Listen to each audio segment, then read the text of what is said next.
continue from yesterday's point. So yesterday we discussed a little on the 8 states without freedom. So yesterday we talked the first one, hell beings, and today we will go to the second point. And then, like I said yesterday, and these points are like the very early things to be understood when we are following Buddhism. And even though we say Tibetan Buddhism, the one that we are practicing, we are only saying Tibetan, but actually it is not like it is made by the Tibetans. It is actually all the teachings that came from India that Buddha taught, and then it reached to Tibet, and then again from there we received the teachings, instructions, and then we are following these teachings. Even though when I say Tibetan Buddhism, sometimes people think that, oh, maybe it is created by the Tibetan people, but actually it is not like that. And like if you compare the text or the teachings given by the Buddha, or maybe by the Nagarjuna and the great masters from India, and then the teachings that we receive composed by these Tibetan masters, like the text that we are reading now, if you compare them, then they have the same teachings, they have the same essence. But we still, sometimes when we are referring to these teachings, we say like Tibetan Buddhism, but actually we don't have to think that these are just made up by the Tibetan masters. And sometimes these days, when we are talking about the practices that we are doing, we believe that, oh, maybe if one of the Rinpoches, the senior Rinpoches, if they want to change or alter some of the teachings, then it's going to be okay. But actually it is not like that. All the practices that we are doing are all from the Buddha himself. So one Rinpoche, or maybe one Khenpo, one Lama, he or she will not be able to alter. Even if they alter, if it is not according to the Buddhist teaching, teachings that are taught by the Buddha, then that is not appropriate. So we have to realize that. And of course, when we are practicing, there are like some Tibetan element when we are practicing. But when we are receiving the teachings, then it is whole completely from the Indian Buddhism or the Buddhism that was taught by the Buddha. But when we are doing the prayers or pujas, so there are like some certain elements of Tibetan, like the music, the drum, some of the instruments that we use. These are like some Tibetan elements. But when you are listening to the teachings, you will most likely never see them being mentioned in the teachings. Even when you go through the whole book that we are going through now, you will never see or you will not read anything about the drums, the music elements that we use in the puja. So we have to know that. And then even here, when we are talking about the 8 states without freedom, it is not something made up by Jamgon, Kongrul. These are from the Buddha himself. So if we consider ourselves as Vajrayana practitioner or maybe Tibetan Buddhism practitioner, we have to like have a strong belief in these 8 states.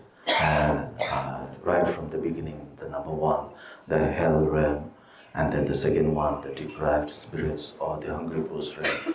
We have to believe in those, and if we don't believe in those, but we say that, oh, I am a Buddhist practitioner, I am a Mahamudra practitioner, but it seems like it is very different. You are not inclined with what you think that you are believing. You say you are a Mahamudra practitioner, but you don't believe in hell being. You say you are a practitioner of maybe Kala Chakra, Chakra Samara, Jina Sakra, all this practice, but when we don't have any belief in hell beings, this deprived spirit and all these things, then it means that we are just fooling ourselves by thinking that we are practicing. And then here again, the hungry ghost realm or the deprived spirit, as it is written here. So even like most of us, we think that we believe in all this because when someone asks you what are the lower realms, we can just say like, oh, this, hungry ghost, hell, animal realm, like that. And then we think that we believe. But actually we have to check ourselves whether we really believe that the hell realm exists or not, whether the hungry ghost realm exists or not. Sometimes we know that we have been taught that if we have negative emotions, then we will be born in these places. And whenever we do something bad, whether from body, whether from speech, and from mind, and obviously our mind is very easy to be manipulated. Sometimes we feel anger, sometimes we feel ignorant, and all these things. And whenever we felt any of these negative emotions, if we have ever felt like, oh, because of this action, next time I will be born in hell realm, or maybe I'll be born in hungry ghost realm, if we have ever felt like that or not.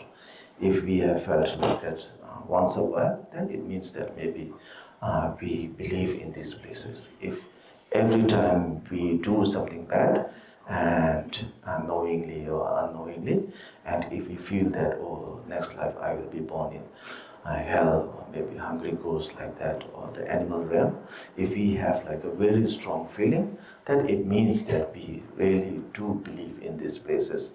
But we do something bad, and then we just think that, oh, it's okay to be doing that. We don't feel any remorse like that. Then it means that we don't have such a strong belief in these realms. And then the third one, the animal. And of course, we all have seen animals. We have been with animal. We believe that animal exists. So just believing that is not very helpful. What we have to believe is me now, before I took birth as a human being, maybe in my previous life or maybe life before that, maybe I was an animal. Maybe I was born as a dog, maybe as a cow or insect, butterfly, whatever. And then if I do something bad in this life, there is huge possibility for me to be born as an animal in my next life. If we think like that, then it means that we believe really in the animal realm. It is not like just believing that, oh, there is dog, there is cats, there is birds. This is very easy to understand, whether we are Buddhist, whether we are not Buddhist. Everybody believes that there is animal. So just knowing that they are there doesn't help much. But what we have to believe is there is huge possibility for me, if I am very ignorant in this life, if I carry on being very ignorant, there is possibility for me to be born as an animal in my next life. If I am born as an animal in my next life, then what is it going to be? Whether I will be able to practice, whether I will be able to continue with my generosity, whether I will be able to have patience, and if I am not able to have all these good activities, then how possible it is for me to be born as a human being in life after that, how difficult it is going to be. If I am born as an animal, what will I be doing? Whether I will be committing lots of good activities, whether I will be committing lots of bad activities, negative activities. So we have to think like that. It is not like just believing that, oh, there is dog, there is cat, there is elephant, like that. And if we believe that there is huge possibility for me to be born as an animal in my next life, then we will be a little careful with what we are doing. And obviously, like for all of us to believe that we will be born in hell and hungry ghosts, that is quite difficult, because since we haven't seen them, it is little difficult for us to believe in those. But we do have to believe that. But as an animal, we all have seen them. We know how they behave, what they do, and we can have like an idea of what we will be doing if we are born as an animal. So we have to keep thinking like that. Then the stronger that we believe that there is a possibility for me to be born as an animal, then there is more chance for us to practice more. And then the fourth one, the barbarians. So if we consider the whole universe, then obviously there's lots of planets and where there is no any Buddhist teaching. And even in this planet that we are living in, it is very few places where the Buddhism has been spread. And if we are born in a place where there isn't any Buddhism at all, then it will be almost impossible for us to practice Buddhism. But luckily, we were able to be born in a place where there were some influence of Buddhism, most of you, and then you were able to connect with your lamas. Wherever you are, then you are connected with the Buddhism, and then you are able to practice. So you have to feel very blessed that you were able to be born in a place where the Buddhism exists. And then the fifth one, long-lived gods or long-lived gods. So here they have all the facilities, and their life expectancy is also very, very long. So they get used to it, and then they always think like, oh, I still have lots of time, I don't need to practice, I can do it later. And they keep on thinking like that. It is just like when we are in school, when we have just started studying in whichever grade. In the beginning, we think that our exam is very far away, so we tend not to study for the exams. But as we get closer to the exams, then we feel like little uneasy, we want to study, we want to have a good grades like that. And that is exactly the same case over there in this place.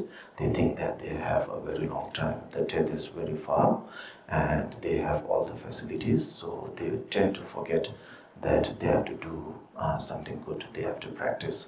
And it is not only them, even for us, most of us, when we are having a very good life, we don't tend to practice. When everything is going well, when our business is going well, when our health is very good, when our relationships are going very well, we tend to forget that we have to practice, we have to join the prayers, we have to go to the teachings, we have to request some prayers like that. But as soon as something negative is happening to us, like maybe our health is not so good, then we feel like, oh, maybe I'm going to die. Or maybe there's going to be something very bad to me, so maybe I need to get some blessings. I'll go see a Rinpoche and I'll receive some blessings like that. But when everything is going well, we don't think like that. Or maybe we will think like when things are not going well, I'll go to the temple, I'll do some prayers, maybe I'll do medicine Buddha, long life Buddha, like that. But when everything is perfect, we don't think like that. And especially when everything is going extremely well, you are with whatever you want to have, the best thing you want to have, the food that you want to eat, the people you want to be with, then we normally tend to forget that we have to do something else beside that, we have to practice. So these things that we think are good things, actually those are very big obstacles, and we don't realize that. But the obstacles that we think are obstacles are actually not the obstacles. The sickness, the illness, something going very bad, this actually makes us remember that we have to practice. But the thing that we consider are not obstacles are actually the obstacles. So even in these long-lived gods or long-life gods, over there when everything is going very well, so it is a huge obstacle for them. And then these fives we are already free from these 5 states because of our previous karma, and we didn't do anything in this life, but still we are already free from these 5 states. We are not in hell, we are not in hungry ghost, we are not in animal and all these things. But the number 6 one is still, it's very questionable whether we are free from this or not. Those with the wrong views and those who have a natural dislike for the Dharma. And sometimes when we are in our community, we think that since everyone is practicing, everyone is following the teachings, everyone is going to the temple, We believe that everyone are like very good practitioners. We think that they are not going to affect us negatively, but actually it is not like that. And of course, our teachers or our guru is extremely important, but we are not able to spend a lot of time with our teachers. And whoever teacher is, whoever your teacher is, I'm pretty sure you are not able to spend a lot of time with he or her because your teacher might be living in a different country, or maybe they are living in a monastery or a center, and you are living at your home in a different country, different place. You are not able to spend a lot of time with the teacher.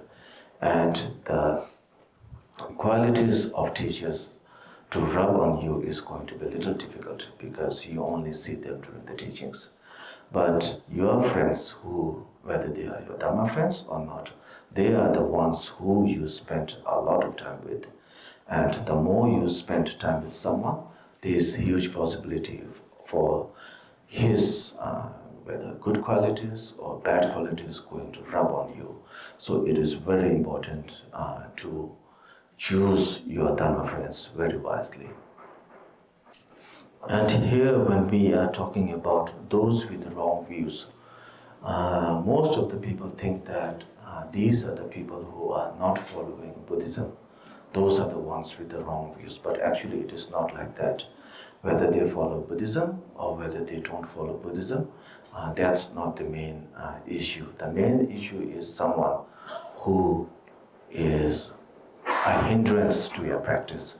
Whether if you are learning something on Buddhism, whether you are going to do some meditation, whether you are going to do some contemplation on the practice, anyone who is disturbing in any of these three activities, sometimes you want to go to an empowerment by some Rinpoche, and then maybe your friend will come, whether they are Buddhist or not, they will tell you that, maybe it is much better to go to a different place where we don't have the empowerment, we just have a very good time, enjoy the view, have something very good. We go around, and then you change your mind, you go to the empowerment, you don't go to the empowerment. Or maybe like where you have made up your mind to go to a teaching, maybe some Buddhist class like that, and then they are able to change your mind, or maybe they persuade you to maybe do something else. These are the person who we say are the person who are with the wrong view. It is not like just the people who have like different religion that they follow. So whoever is doing that, then these are the people that we should be avoiding. And this sometimes happens knowingly, sometimes happen unknowingly. Like for example, when someone, like some of the monks who are very young, and sometimes they are being advised by other people, and especially when people don't know the benefit of practicing, the benefit of being enlightened, being benefit of being a bodhisattva, when they don't think that practicing Buddhism is very important, they tend to give like some wrong advices to the little monks or maybe the young people who are practicing, because they think they are doing something very good. But actually it is a very big mistake. Like when someone is like going to the school, even me when I was in school studying in grade maybe like 8, 9, 10 like that, then sometimes people advise us that, oh, since you are very good in these subjects, maybe you should continue with these subjects, maybe you should go to college, maybe you should join universities. It is not very advisable for you to go to Buddhist college, go to retreat. If you are able to continue with your studies in maybe English or maybe some other subjects, it is going to be of tremendous benefit for you. You will be able to make more money, you will be able to do this, do that. That is like a very wrong view actually. Because when people don't know the benefit of practicing Dharma, then sometimes they think they are benefiting the students, the young kids, but actually it is not like that. So, and also not only that, sometimes the young ones are being advised like, oh, if you live your life as a monk for a whole life, it is going to be very difficult for you. Maybe you should do something else, you should marry, you should have a family like that. So these are very, very wrong view. And it all comes because we don't know the benefit of practicing. We don't know the benefit of becoming a monk, being a monk. And when we don't know these benefits, then sometimes knowingly, sometimes unknowingly, we tend to forget these very important thing, and we end up giving wrong ideas. And sometimes even when, of course, all of you know that all the young monks who become monks are not going to be monks their whole life. There are quite a lot of young monks who will leave the monasteries, and some of them may like go for further studies, some of them may go abroad, some of them might do something well, and then people tend to think like, oh, even though he or she left monastery, they are doing very well. It was a very good decision like that. And as soon as you believe something like that, it was a good decision to leave the monastery or to leave the monk life, nun life, then it means that it is a very wrong view, something that we need to alter our views. We have to know that it is very important to be a monk, to be a nun, to practice the Dharma. And then for the Buddhism to exist for a very long time, the most important thing is to have the community of monks and nuns, the Sangha members. So of course the temples, the statues, texts are important, but those are not as important as the Sangha members. Like if you travel to some countries, there are like very huge monasteries, like when we travel to Korea, Japan, and all these places, but we don't see a lot of Sangha members, especially monks and nuns. And then there are like extremely huge monasteries over there. But when you look at the monks and nuns, they are like very few in numbers. So it is not a very good sign. And if you are like here in Nepal and maybe in India, even though the monasteries are not very big, but still where almost every monastery you go to, there are like quite a lot of numbers of sanghas who are practicing. So it is very important to have the numbers of sanghas practicing in the monastery, and then if we are able to like contribute to them, then it is a very good activity for all of us. And the more we believe that the Dharma is important, the Sangha is important, then even when we do something good, or even if we make something like a small offering or whatever offering we do, so it feels very good to us, and we don't feel a lot of like egos or attitude like that. But some of us, when we make an offering to the monastery or when we make an offering to the monks, we, instead of removing our ego, we tend to think that, oh, I contributed this and this to the monastery. I did something very good, so I am a very big person. I did something good. So it feels like you expect a lot in return. But actually, like if you go to a shop, if you buy something, but when like maybe a food, maybe a clothes, when we give some money over there and we buy something, we don't feel that we do something good to them. We feel that whatever we did, we got something back in return, and then it is done. But then when we are like contributing to a monastery, but of course everyone doesn't think like that, but there are like some rare cases where people think that as soon as they do something good to the monastery, then their ego becomes little more polished, should I say. So if it is like that, then it means that we don't have a lot of faith in the Sangha members, we don't have faith in the Dharma. And the more we feel that the Dharma is important, the Sangha members are important, then it is easier for us to make contribution, whether by body, whether by speech, whether by mind, and all this. And contribution doesn't mean that only like giving money and money and money, but contribution means like there are lots of different ways to contribute to the monastery and sanghas. And then number 7, those devoid of Buddhas, they are born in the dark yin. So If you are born like maybe 3,000 years back, then obviously the Buddha was not born and the Buddhism was not spread all around.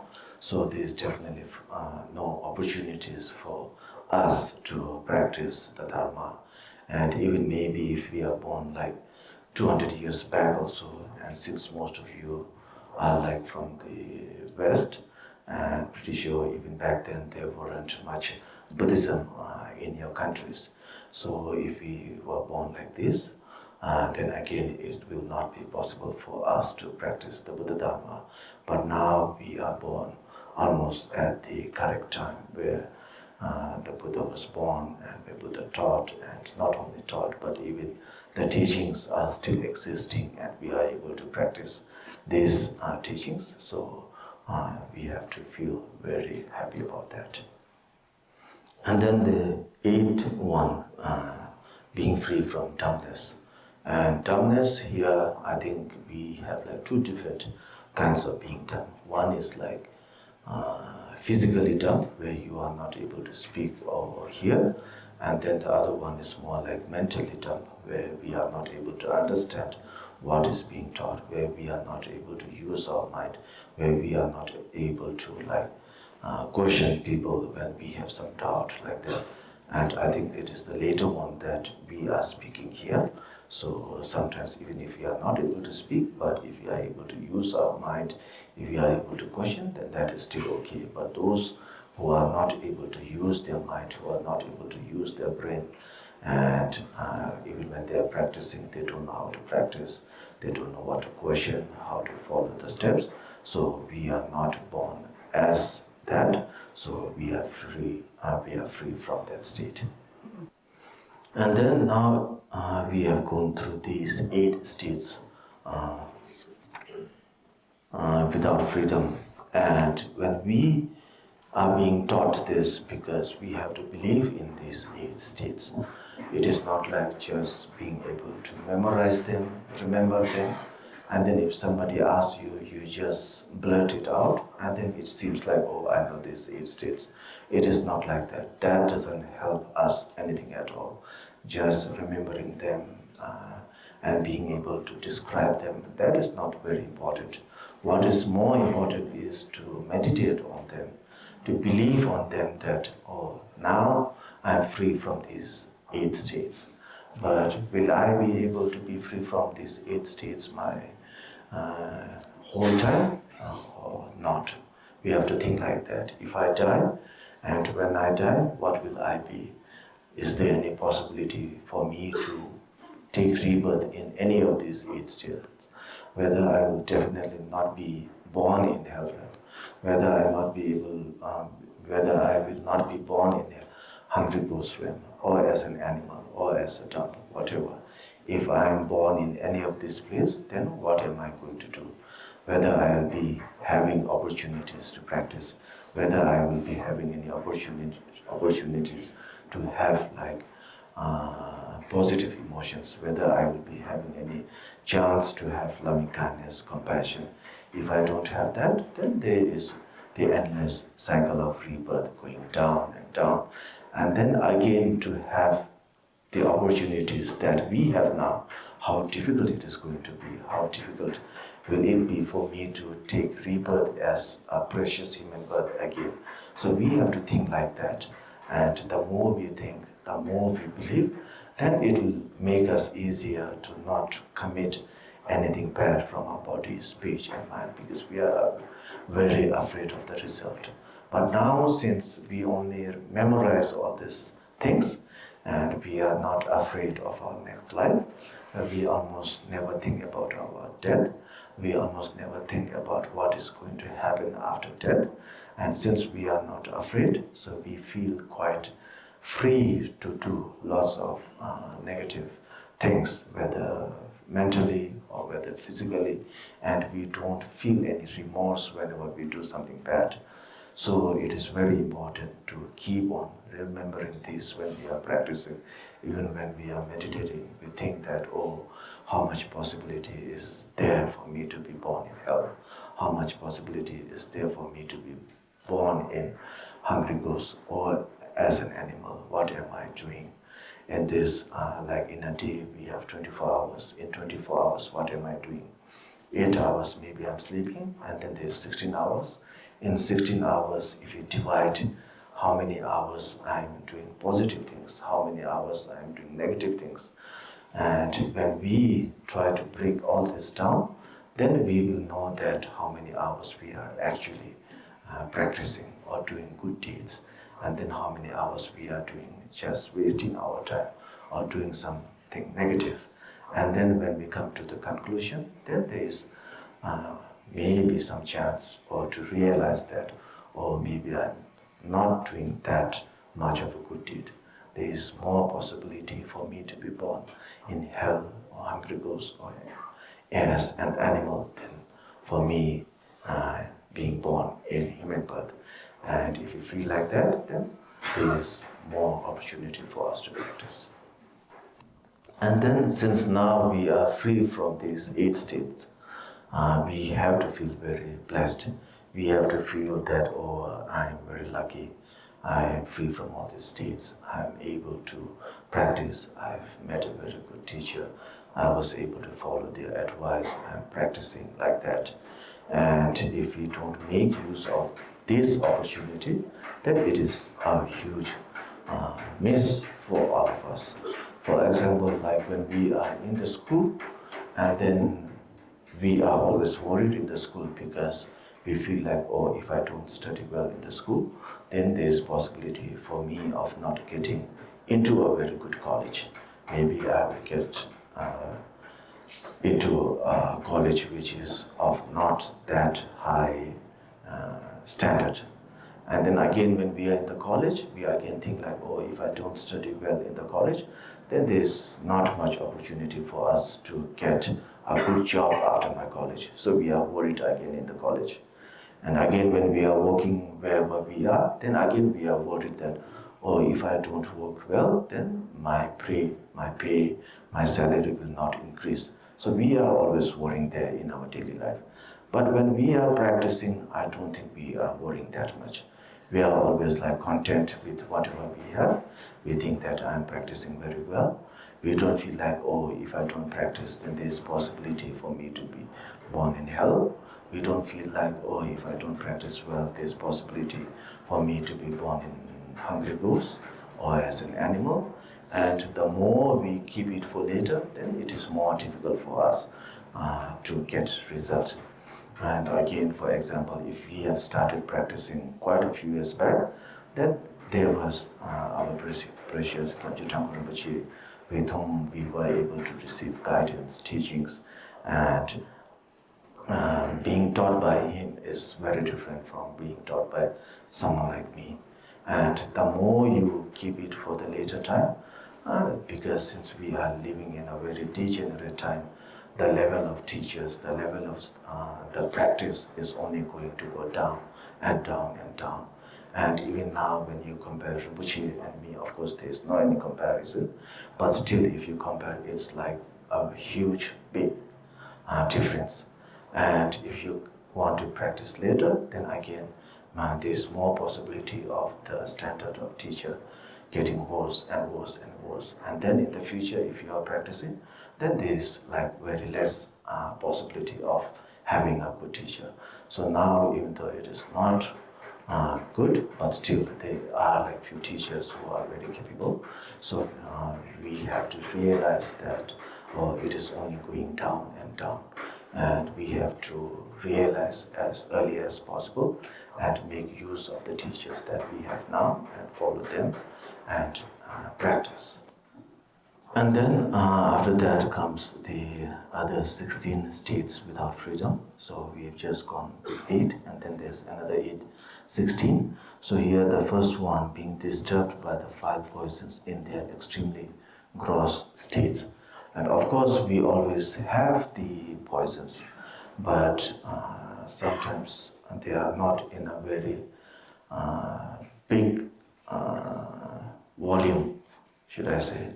Yeah, but sometimes we get very big attachment. Sometimes we have very big anger, and sometimes we have very big ignorance. And when something like that happens, then that is again a very big problem for us.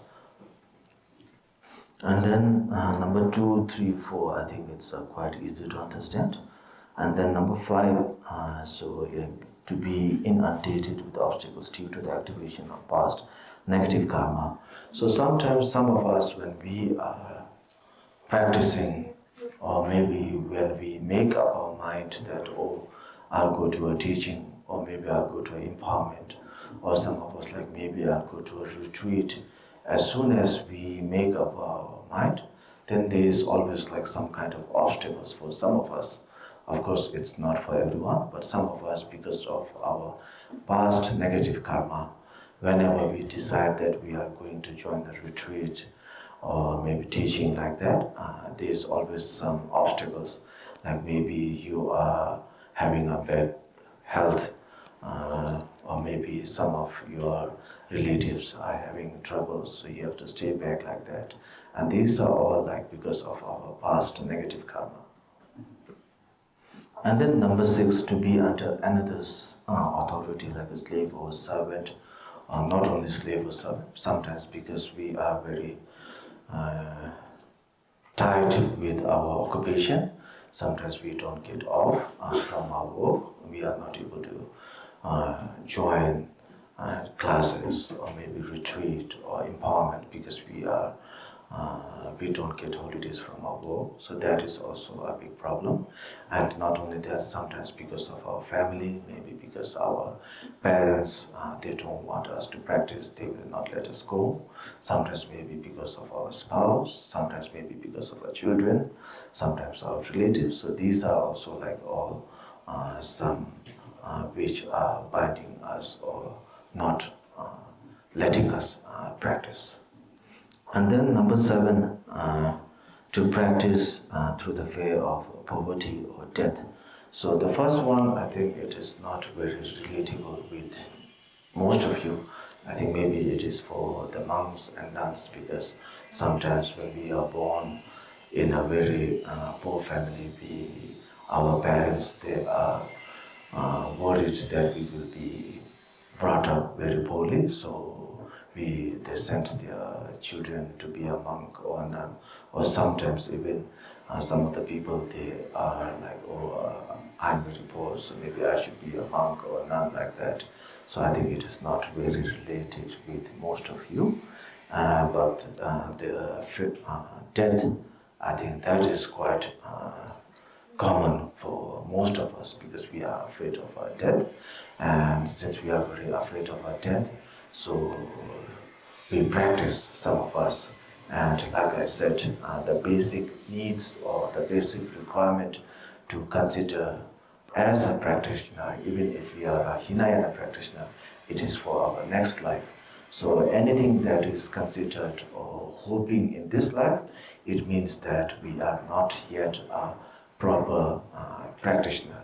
If we are only thinking about this life, at least the minimum requirement is to think about next life, and only after that we are considered as a real Buddhist practitioner. If we are doing anything, whether taking empowerment, teaching, retreat, making offering, whatever we are doing, if we are doing it for this life, so whatever the activities, but if the motivation is only for this life, then we are not yet a proper Buddhist practitioner. And then the 8th one, to act like a Dharma person for the sake of wealth, honor, and renown. So this is also mostly with someone like me who is a Buddhist teacher. So most of us, or some of us, like they tend to pretend that what they are not, even though they are not very knowledgeable, they will pretend that they are very knowledgeable. Even though if we have not received all the teachings, the teachers, they might pretend that they have received all the teachings, empowerment. They will give teachings and empowerments that they have not themselves received. Sometimes they fake their life, showing that they are very kind, honest, and like that. But it is obviously not only among the teachers, but also the students. Sometimes they want to be seen doing good deeds. Like when we are doing some prayers, they want to be seen making offerings, or maybe they want to be seen like doing meditation, even though they don't want to do meditation, they want to pretend that they are doing meditation, whether they are teacher or students. Even if they don't want to join the prayers, they want to be seen doing prayers like that. And these are all like imitators, they are not like real practitioners. And sometimes when we imitate something for a very long time, and we ourselves don't realize that we are imitating, and that is a very big mistake. And we are imitating for all our life, and we think that we are practicing, but actually we are just imitating our whole life, and we are fooling ourselves by telling ourselves that, oh, I'm practicing and practicing. So we stop here for today.